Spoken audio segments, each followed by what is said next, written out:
ವೃಷಭಾವತಿ ನದಿಗೆ ಸಂಬಂಧಪಟ್ಟಂತೆ ಪ್ರಮುಖವಾದ ವಿಚಾರ ಏನಂದರೆ ಸೀವೇಜ್ ತುಂಬ ಜಾಸ್ತಿ ನದಿಗೆ ಹೋಗಿ ಕಲುಷಿತ ಆಗ್ತಕ್ಕಂಥ ವಿಚಾರ.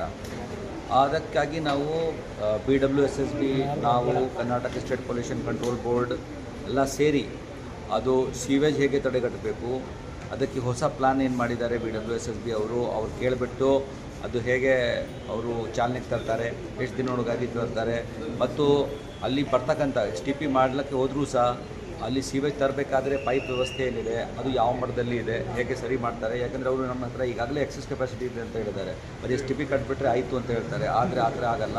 ಲೋಕಲ್ ಏರಿಯಾದಲ್ಲಿ ಏನಾಗ್ತದೆ, ಇಲ್ಲಿ ಅವ್ರು ದೊಡ್ಡ ದೊಡ್ಡ ಪೈಪ್ ಇದ್ದರೂ ಸಹ ಸಣ್ಣ ಸಣ್ಣ ಪೈಪ್ಸಿಂದ ಸೀವೇಜಲ್ಲಿ ಕನೆಕ್ಷನ್ ಆಗಲಿಕ್ಕಿಲ್ಲ.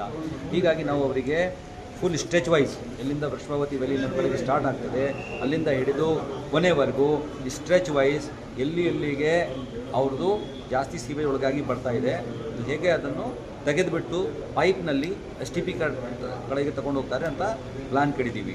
ಅದೇ ಪ್ರಕಾರ ಹೊಸ STP ಕಟ್ಟಲಿಕ್ಕೆ ಅವ್ರದ್ದು ಏನು ಪ್ಲ್ಯಾನ್ ಇದೆ ಅದು ಕೇಳಿದ್ದೀವಿ.